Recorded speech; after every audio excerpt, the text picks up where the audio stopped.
በስመ ስላሴ በስመ አብ ወወልድ ወመንፈስ ቅዱስ አሐዱ አምላክ አሜን። በአብ ወወልድ ወመንፈስ ቅዱስ ስም አምኜ እዘምራለሁ። አብረን እንዘምር። አውቀዋለሁ ደጅሽን የእረፍት ቦታዬን ጽኑ ሰላም ጸጥታ ማግኛዬን የት ሄዳለሁ አልልም ሲከፋኝ ኪዳነ ምሕረት አንቺ ያለሽልኝ የት ሄዳለሁ አልልም ሲከፋኝ ኪዳነ ምሕረት አንቺ ያለሽልኝ አውቀዋለሁ ደጅሽን የእረፍት ቦታዬን ጽኑ ሰላም ጸጥታ ማግኛዬን የት ሄዳለሁ አልልም ሲከፋኝ ኪዳነ ምሕረት አንቺ ያለሽልኝ ኪዳነ ምሕረት አንቺ ያለሽልኝ ከአጸደ መቅደስሽ ከስዕልሽ ስር እረፍቴ በዚያ ነው በቅዱሱ ደብር ከተራራው አናት ከደጅሽ መጥቼ ሰምሮልኛል ስምሽን ጠርቼ ሚስጥረኛዬ ነሽ ሚስጥረኛዬ ኪዳነ ምሕረት መጽናኛዬ ኪዳነ ምሕረት መጽናኛዬ አውቀዋለሁ ደጅሽን የእረፍት ቦታዬን ጽኑ ሰላም ጸጥታ ማግኛዬን የት ሄዳለሁ አልልም ሲከፋኝ ኪዳነ ምሕረት አንቺ ያለሽልኝ ኪዳነ ምሕረት አንቺ ያለሽልኝ የሮማን አበባ መዓዛሽ ተወዳጅ በረከትሽ ልቅሰም ሳልለይ ካንቺ ደጅ አስራትሽ አድርጊኝ ጠቅልይኝ እናቴ ታብብልኝ ተፍካልኝ ሕይወቴ ሚስጥረኛዬ ነሽ ሚስጥረኛዬ ኪዳነ ምሕረት መጽናኛዬ ኪዳነ ምሕረት መጽናኛዬ አውቀዋለሁ ደጅሽን የእረፍት ቦታዬን ጽኑ ሰላም ጸጥታ ማግኛዬን የት ሄዳለሁ አልልም ሲከፋኝ ኪዳነ ምሕረት አንቺ ያለሽልኝ ኪዳነ ምሕረት አንቺ ያለሽልኝ አጠገቤ ጎኔ በዙሪያዬ እንዳለሽ እንደርሱ ነው ልቤ እማ የሚያወራሽ አልቅሼ ሲበቃኝ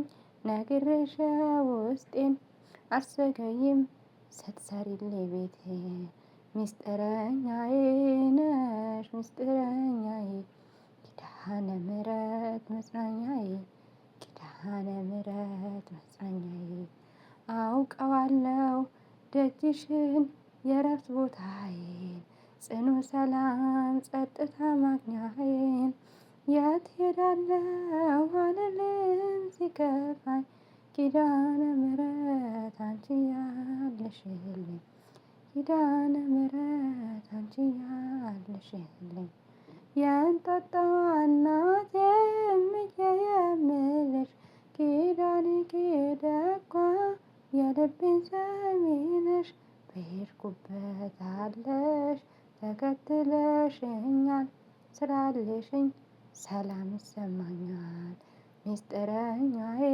ነሽ ሚስጥረኛዬ ኪዳነ ምሕረት መጽናኛዬ ኪዳነ ምሕረት መጽናኛዬ አውቀዋለሁ ደጅሽን የእረፍት ቦታዬን ጽኑ ሰላም ጸጥታ ማግኛዬን የት ሄዳለሁ አልልም ሲከፋኝ ኪዳነ ምሕረት አንቺ ያለሽልኝ ኪዳነ ምሕረት አንቺ ያለሽልኝ አውቀዋለሁ ደጅሽን የእረፍት ቦታዬን ጽኑ ሰላም ጸጥታ ማግኛዬን የት ሄዳለሁ አልልም ሲከፋኝ ኪዳነ ምሕረት አንቺ ያለሽልኝ ኪዳነ ምሕረት አንቺ ያለሽልኝ የዝማሬዋ ባለቤት ቅድስት ኪዳነ ምሕረት ትመስገንልን። አሜን።